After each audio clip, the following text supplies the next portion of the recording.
నమస్కారం సార్. నమస్తే మీ అమ్మా. పేరు? నా పేరు రామారావు అమ్మ. నేను రిటైర్డ్ ఇరిగేషన్ ఎంప్లాయీని. ప్రస్తుతానికి విశ్రాంతి జీవితంలో గడుపుతున్నాం.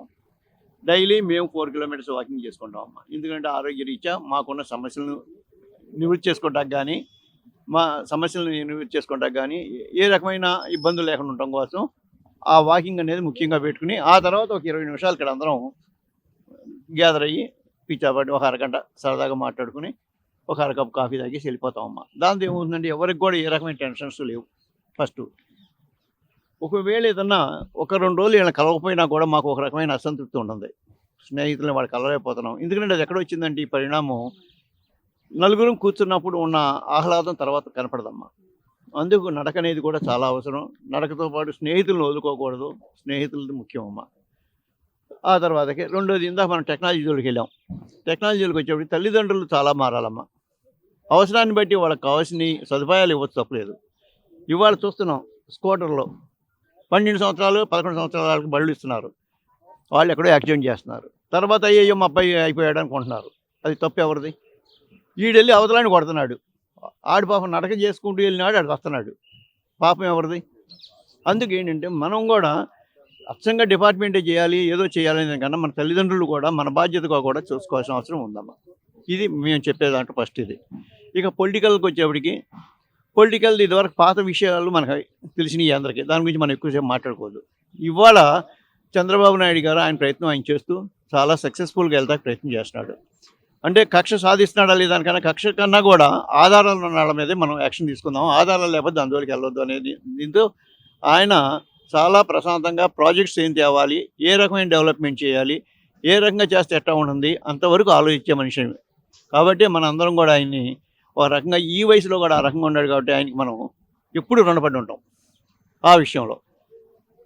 మిగతా వాళ్ళ గురించి విమర్శ మనకు అవసరం. యూట్యూబ్లో వచ్చేవి నిజంగా వాళ్ళు చేసేది మంచిగా చేయలేదు, వాళ్ళకి విజ్ఞత వదలాలి.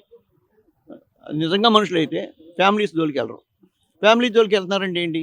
వాళ్ళకి విజ్ఞత లేదు. వాళ్ళ గురించి మనం ఎక్కువసేపు మన టయాన్ని వేస్ట్ చేసుకోవద్దు. ఒకవేళ వాళ్ళకి శిక్ష పడినా కూడా మనం బాధపడక్కర్ల. అది అప్రిషియేట్ చేద్దాం. ఏమ్మా అంతవరకు చాలు కదా మనకి.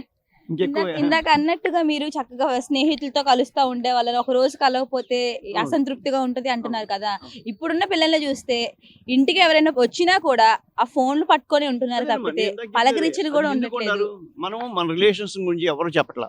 ఏ తల్లిదండ్రులు కూడా మన ఫ్యామిలీ ఇది, మన ఫ్యామిలీలో ఇంతమంది ఉన్నాం, అన్నదమ్ములు ఇట్లా ఉన్నాం, పలాదాడు ఇట్లా ఉన్నాం. ఇప్పుడు కూడా మా ఫ్యామిలీ మెంబర్స్ ఎవరైనా కనపడితే మేము ఎఫెక్షనేట్గా వదిలిపెట్టాం. ఫంక్షన్స్కి కూడా వెళ్తున్నాం.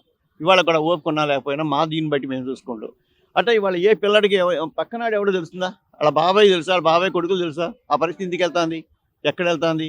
కుటుంబ వ్యవస్థలో కూడా మార్పు వచ్చింది. కుటుంబ వ్యవస్థలో ఎంతసేపు మార్పు ఏంటి? మేము నా పిల్లడు నా వ్యవహారం అనుకుంటున్నారు.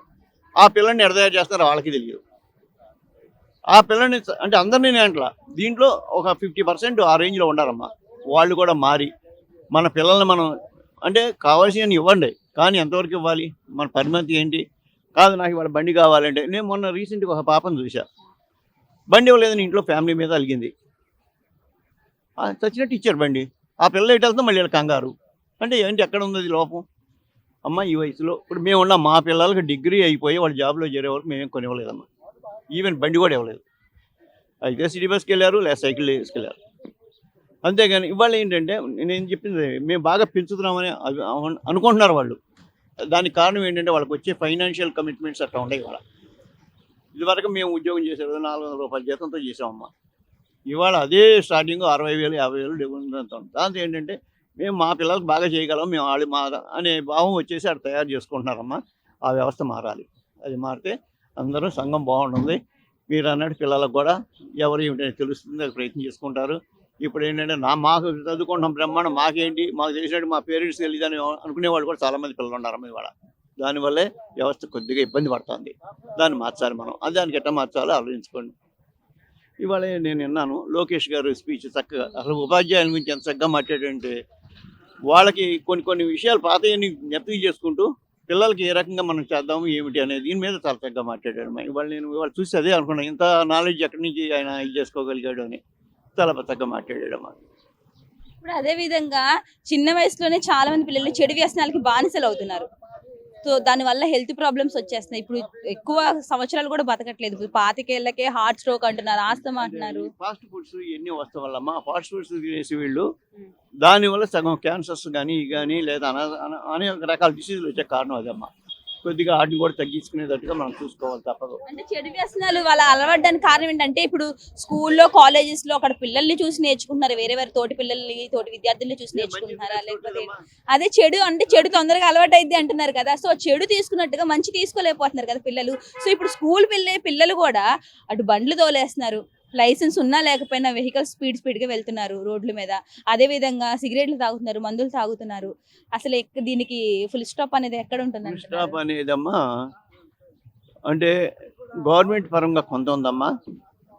ఒకవేళ ఏ లెక్చరర్ను కోప్పడతా ప్రయత్నం చేస్తే మనం ఊరుకుంటున్నామమ్మా. మా అబ్బాయిని కేకలేసారు ఏంటి రేంజ్కి వెళ్ళిపోతున్నాం. వాళ్ళు కూడా ఏం చేస్తున్నారు, మనకి ఇందులో ఏదో కాలేజీలో అటెండెన్స్ వేయించుకున్నాడా లేదా ఆ రేంజ్లో వాళ్ళు వెళ్ళిపోతున్నారు.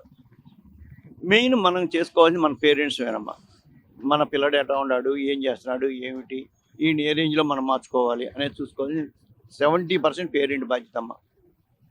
కాబట్టి మనం పక్కన ఫ్రెండ్స్ని కూడా మనం విమర్శించుకోకర్లా. మనం మన పిల్లలు సరిగ్గా ఉంటే ఫ్రెండ్స్ వాళ్ళకి వెళ్ళగా.